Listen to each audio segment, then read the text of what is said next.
Good afternoon once again, and ladies, thank you very much for joining us. It would make a great listen for each one of us if we can start by getting introductions to what you do and how you've managed your businesses when you join them and what your vision is for the retail sector. Debbie, we'll start with you. Okay. Hello, everyone. My name is Debbie Stanford Christensen, and I'm the CEO of Novo Cinemas. It's a company part of Gulf Film. It's the largest movie distributor in the Middle East, and we also own cinemas across 15 locations in the GCC. My background is actually not from the movie industry. My background is venue management and event management, more than 22 years. So I started when I was in high school. So I joined Novo Cinemas more than 18 months ago with a view to try and change perception about cinema and create more of an event and entertainment hub. Sophie, a perspective from you, fashion, costume, jewelry, what has the experience been here and when did you set it up? SophiesCloset.com is an online jewelry and accessory store. It started end of 2008, early 2009, and it was one of the first specialized online jewelry and accessory stores in the region. You had an early mover advantage. What was it like to be in the market then, and how's the experience been so far? Well, it was easier then because we had very little competition and very little happening in social media. But it's very exciting because there's so much happening now, and it motivates us to work harder every day. Right. Mona, your business is actually you've managed you've had several hats, from being a corporate woman to setting up this big story, Mum's World here. What does it feel like having built scale and also picking up a niche space in the region? Good afternoon, everyone. My name is Mona Ataya. I'm the founder and CEO of mumsworld.com. Mum's World is the first and largest pure play shopping vertical for mother, baby, and child products. I've been in the online world for 14 years now. 3 years ago, we identified a very important opportunity in the region. First of all, e-commerce, as we probably all know, listening to yesterday's panels, is a $1.6 trillion industry. It's growing at 29% compounded annual growth rate. So that, as an industry, was an important one. Separate, the consumer of mother is also a very important one with some missing needs. This is a consumer who is longing for choice in products so she can make informed, empowered decisions. She was looking, and she continues to look, for information about products in both Arabic and English. And most importantly, she's a time-starved consumer, so she wants convenience. So what we did 3 years ago is we set out to solve one or multiple of these needs. Today, Mum's World has over 100,000 products, including global bestsellers, regional award winners, and unique buys, all under one umbrella for the mother to compare, search, compare, and buy. We offer an everyday low price, and most important is we offer the convenience aspect, where we deliver to the mother's home within 2 to 3 days with easy access, free returns, free exchanges. Today we have just over 450,000 registered mothers with us, and we reach about 2 million mothers collectively a year. Thank you. Thanks, Mona, and it's now over to Sarah. Hello everyone, I'm Sarah Appleton, founder and CEO of Mini Exchange, which is the other one is social media. Social media today is very important to establish brand credibility and brand engagement. So insofar that all my friends like Mum's World, then I have a level of trust towards the brand. So social media is important. Another one is social media gives you instant access to visuals. So we all know that visuals are very strong conversion tipping points. So on Instagram or Pinterest, when you show a gorgeous nursery, alone as a standalone picture, the likelihood of the consumer clicking and going to your website is actually very high. And then last but certainly not least is the content on your website. So for example, we have a blog section that has everything from what do you do if you deliver prenatally, how do you discipline a child, how do you educate a child, the types of education, etc. So what a mother does is she, again, gets information, empowers herself with information, and through that information links to the products that are the right products for her specifically. So ultimately she's making informed purchase decisions based on comprehensive, objective information, and all on the website. Sophie, how do you engage on social media? And you've got one physical store, mostly you're online. What's been the response there, and how much of your revenue, let's say, you drive from social media? Social media is really, really important for us. Our customers come to us when they see our jewelry in the magazines, on celebrities, and so we keep them informed through social media, basically, on what's been seen on who, and that's how they go to our website to shop. Debbie, you know, some part of the reason people use social media is just a medium so that they can actually reach out either to convert into a purchase or content. Now, for a space like cinemas, women are at the core of a family experience, which means you've got to not just attract them through social media, but through other ways. What is your strategy when you look at getting women and through them, their families, into cinemas?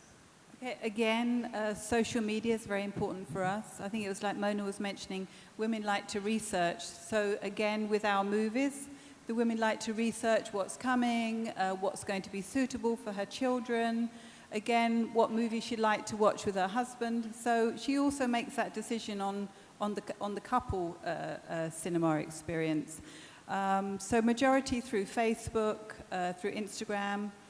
I'm actually here with our social media manager, Fatma. She's here tweeting live because people want to hear about these things and they want to be able to engage.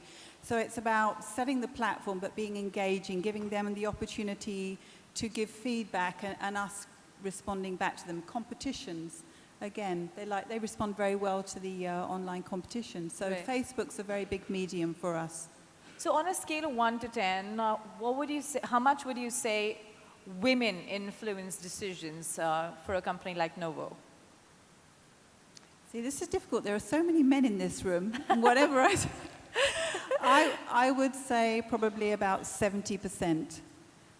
You know, women make decisions across all aspects, whether that's the vacation, what home they choose, perhaps maybe not when a guy chooses what car he wants to buy, but I think even then he wants to impress the woman about the car, the make of the car. So I think we have a huge influence across all levels, but definitely probably about 70%. 70%. Okay, Sarah, we've been talking about sort of what seems to be the future of the region with respect to women-linked products or what women want really. And yesterday we had a presentation here which suggested that women will be a very central driving force of retail.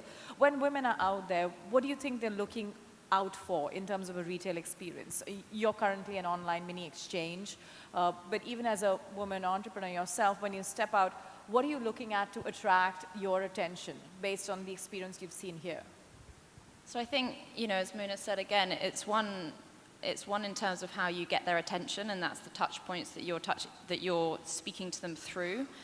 You know, there's a lot of ways that social media can be done out here, and you can blast parents or, you know, mothers with products and, you know, show the prices and all of the rest of it. They're going to get pretty bored of that. Our focus is really to try and create a brand around Mini Exchange and try and engage the customers so that they like the brand, not just to buy the pair of jeans or to buy the baby grow for their daughter, but to come to us for recipe of the week that we do and beat the boredom ideas, celebrity matching of items and things. So they really kind of grow to like Mini Exchange as a brand rather than just have products being pushed in their face. And I think then on the flip side, in terms of when they've decided to make that purchase, they need to have that item delivered on time. And that is a problem in the region. You know, back in the UK, you've got a very easy delivery system. Out here, you have got, you know, a challenging logistics problem. It's easy in the, you know, shipping from Dubai to Dubai, but as soon as you're going outside that and trying to ship an item to the far ends of Abu Dhabi or, you know, shipping it to Saudi, and customers want it there and then, they want it the next day, they don't want to be hassled with 5-6 phone calls of where they are and where it's being delivered. It's a challenge to try and, you know, it's very easy to pass on that problem to the logistics provider, but ultimately that's affecting you as a business, and that's going to come back to you guys. And then again, it's on the payment side. You know, they want to be able to easily transact. They don't want to have to be hassled in different ways. And obviously, from a business point of view, you want to push as many people, you know, into paying for credit cards so they haven't got the cash issue of the other side, which is, you know, another challenge out here with the cash on delivery. So how do you come around those then? So basically you're saying that you may have to actually set up centers in each part of GCC? Yeah, so our plan, obviously at the moment we're focused, we ship globally, but we're focused in the UAE. Our hub is in Dubai. Our plan is actually to move to a model where we have hubs in other countries in the GCC, a little bit like Dubizzle. You would go on there, and if you were shopping for a car, you would know that you need to go to a country-specific site to buy that car. So to actually move so that we've got the stockpiles for Gap or Ralph Lauren or other brands in Saudi, in Kuwait, in Qatar, so that the items can be delivered to the user the next day. But if they want to wait a few extra days, they can shop that stockpile in Dubai. So that's a real focus of ours next year, is to move quite quickly regionally, so that customers can get those products very quickly. Mona, as you see the way the retail landscape is reshaping here, and as an entrepreneur yourself, what do you think are the kinds of businesses that are likely to see huge traction thanks to the women shoppers in the region? I think the very fact that the Dubai Shopping Festival happens here and attracts so many women from around the world is a reflection of how the region is very ripe for having more and more women participate in sort of an experience of shopping. When you look at, let's say, 5-10 years, what kind of things, what kind of services, what kind of products do you see succeeding in MENA, because this is a great place for women to come and shop, and its own inherent shopping abilities, actually?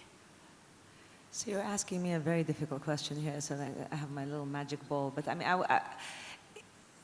I would give you a very simple answer. At the end of the day, a woman shopper, or any shopper really, wants to feel empowered that they're making informed decisions. It's that simple.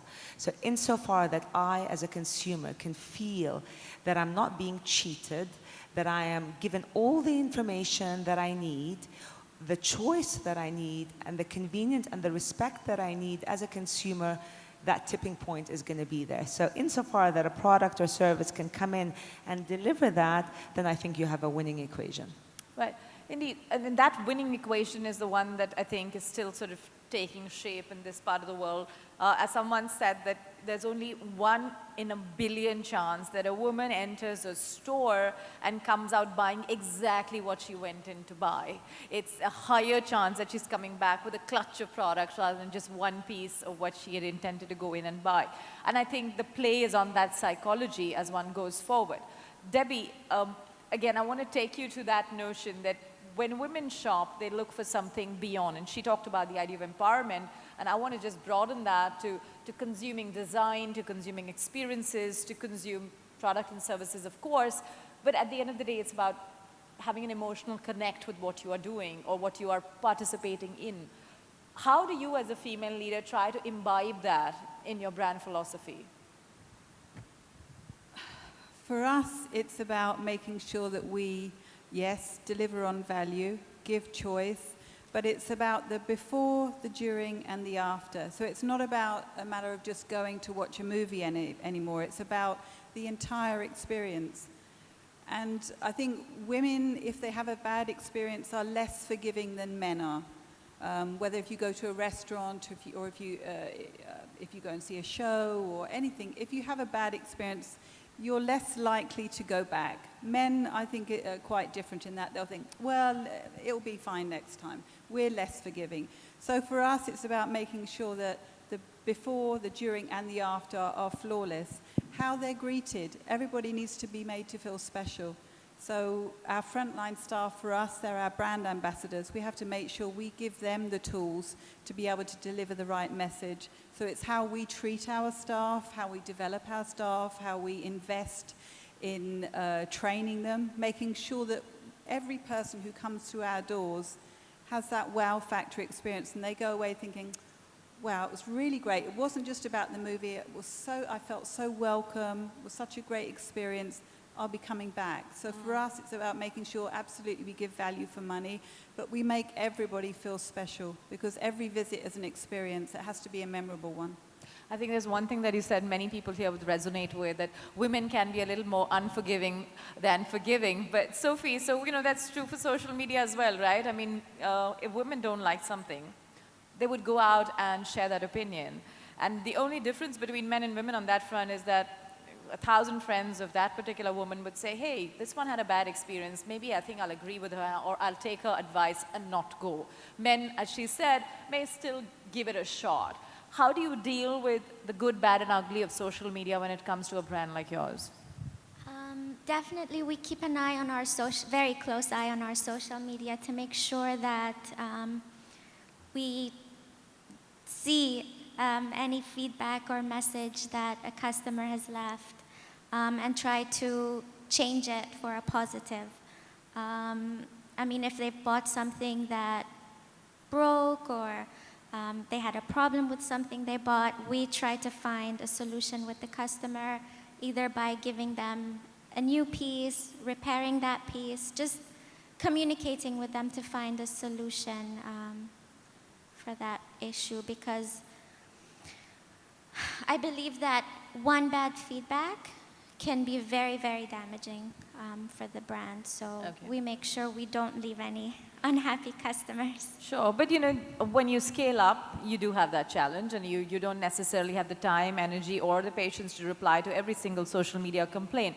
So therefore, what kind of practices can be put in place? Mona, do you face the challenge of finding a good balance between keeping social media as an extension of your brand, but at the same time wondering how to deal with potentially any kind of feedback that can be sort of potentially destructing for you? We have multiple touch points that allow us to gauge what the consumer feels and thinks of us at all points in time. As basic as our CRM system, which allows us to see what the basic experience that the consumer has gone through, to the social media touch point, post-purchase surveys, even research through mailers. So this is part and parcel of our product offering, and because we have to have a very strong relationship with our consumer and a constant dialogue, these various touch points where we gauge feedback is very, very important. And we make mistakes, and we acknowledge these mistakes, and we try to fix them and try not to repeat the mistakes. And we're essentially growing the way the customer wants us to grow, and this is what's very important. So, even on our website, we have customers asking us for the types of products they want, and these product requests come in almost every hour. And we use this feedback to go back to the consumers with these types of products. So we as a brand are shaping the way the consumer wants us to shape. I think that's a very interesting point to make, that changing the way the customer wants you to change. Sarah, how do you include that kind of a feedback mechanism, if you have one? Because it's an exchange, and at the same time, while you're trying to sort of offer them a certain brand offering, consumers may want more. So how are you looking at imbibing that into your business model? I mean, being a startup, we've grown very, very quickly over the last 9 months, but we've still got a long way to go. And obviously from just a revenue point of view, we're looking at providing the customers with what they want. It works for us, it works for them. So seeing what they're buying, and really looking at that from a tracking point of view. We're working very, very hard on our digital side to really track how people are using the site, what they're buying, what they're looking at, why they're not buying certain products, and really trying to provide the products that they want to shop, try and increase that basket, the number of items in their basket, increase the average order value, and really focus it from that point. Obviously, you're always going to have the problems, the customer complaints, and you're always going to be working very hard to solve that and turn an unhappy customer into a happy customer. But providing a customer what they want, I think, is, from a product point of view, is invaluable. Before we get closing comments, let's actually get a few questions from the audience here. There are mics on each aisle, and perhaps we could have some of you go there and ask questions to the 4 women right here. Yes, you have a question, and there's a mic down this aisle. Please do introduce yourself and then ask your question. Good afternoon. My name is Faisal. I'm from the Seven Seas Group. My question is to Mona. Well, you have a lot of retail outlets here, I mean, in this country, and this country is very, very popular for going to the malls and, you know, feeling the product, touching it, and generally looking at things before you buy, especially moms. What is it that you do that, you know, makes people buy online? The key elements, if I have to ask you. Thank you. That's actually a brilliant question. You know, 3 years ago when we launched Mom's World, everyone said, "You guys are crazy. Moms will never buy a product that they haven't touched and felt and opened the boxes, etc." The reality is, today the online experience is actually bringing to life products more than the store. And I'll tell you why. For example, let's say I'm going to buy a stroller, all right? 9 out of 10 times when I walk into a store, the strollers are probably boxed. You may have a few strollers in display, but more of them are actually boxed. Online, your stroller is displayed. You can click on a video, you can see the stroller moving, you can even see yourself putting the baby in the stroller, you can see yourself moving it around, you can hone in, hone out, you see the various colors that are available, you even see strollers that are like it but cheaper. So instantly what has, you've taken a static experience, almost a non-life experience with the stroller sitting in the store space, and you've brought it to life in the online world. So the online experience today is becoming much more real.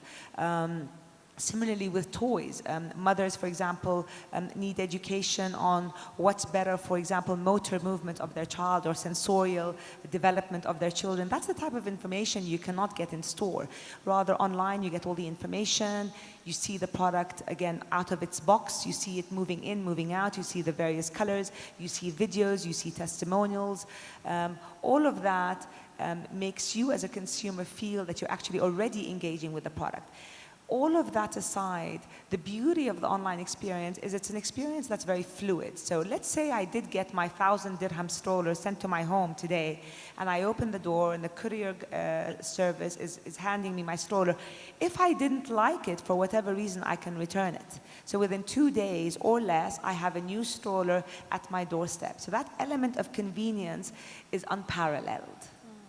It's interesting. I just want to add to that question and ask you, Sarah, that online is also a great place for sales that happen for the next time, because if people have already touched and felt certain products, then they necessarily don't need to go back to a physical store and say, okay, I know this stuff now, and I'm going back to the brand, the same company, so perhaps the next time in their shopping cycle is much better off online?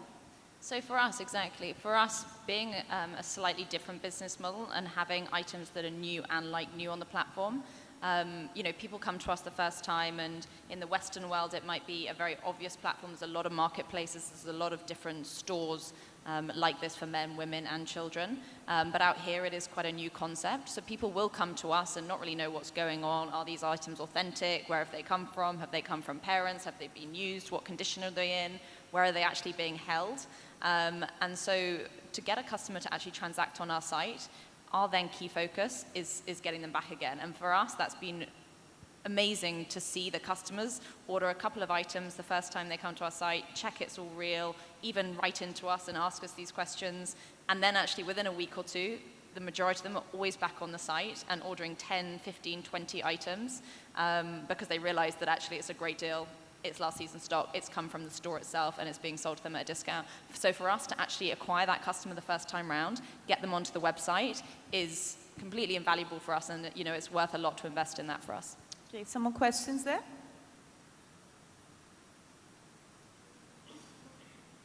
Sure.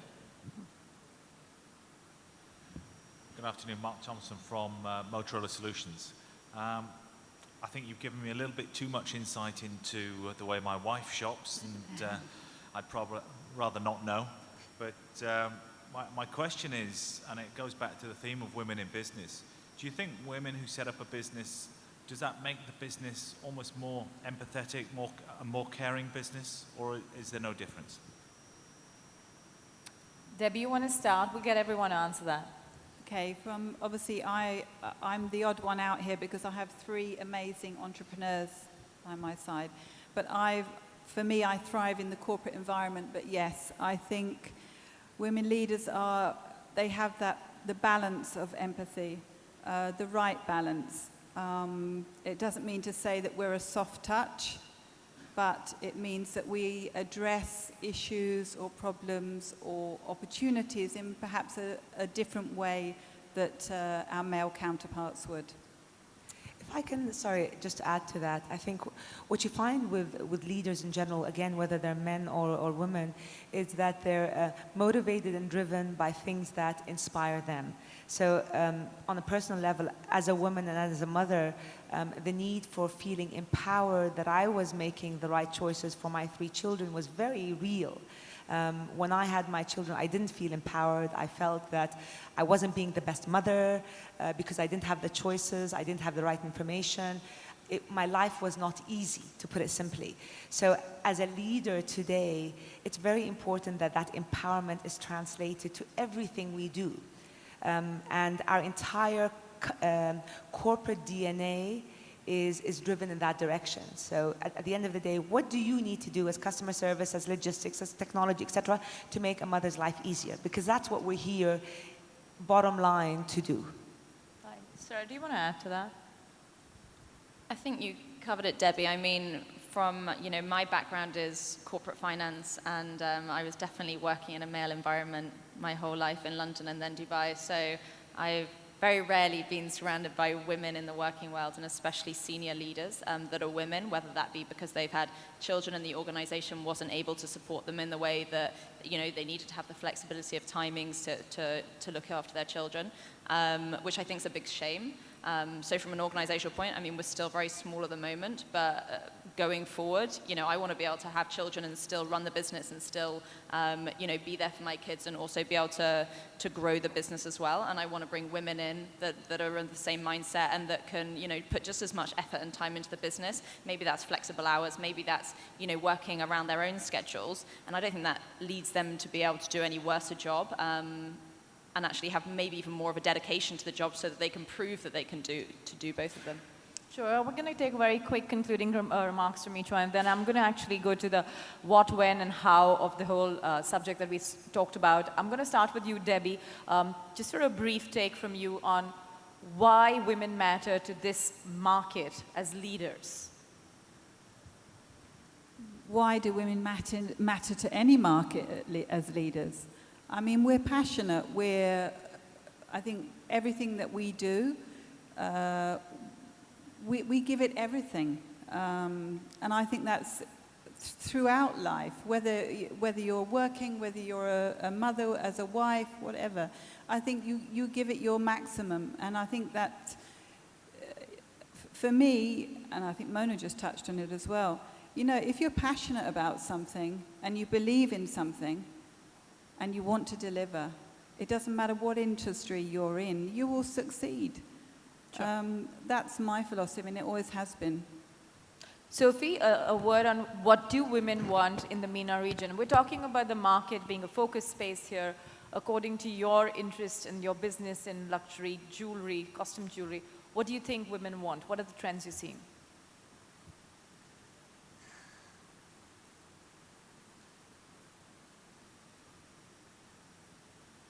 You want to think about that? Should we come back? Okay, Mona. What do women want? I think in today's world, women want immediate gratification and convenience. It's to make their life easier. In today's super busy world, a lot of clutter and noise all around us. It's all about, immediate gratification, give me what I want now, and empowerment. Right. And one thing that can make or break a business, according to you, as a woman entrepreneur? That can make or break a business.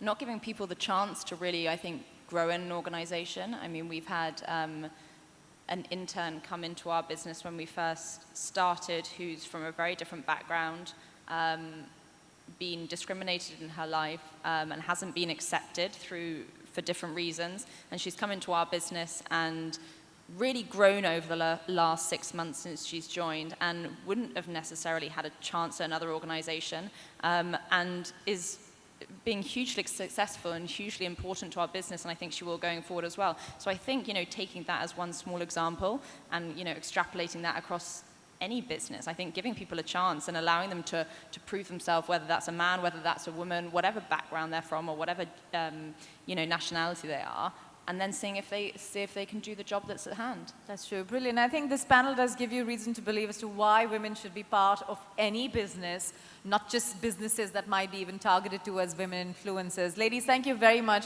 It's been absolutely amazing listening to your stories and how you're conducting your businesses, setting them up and taking them forward. Thank you very much.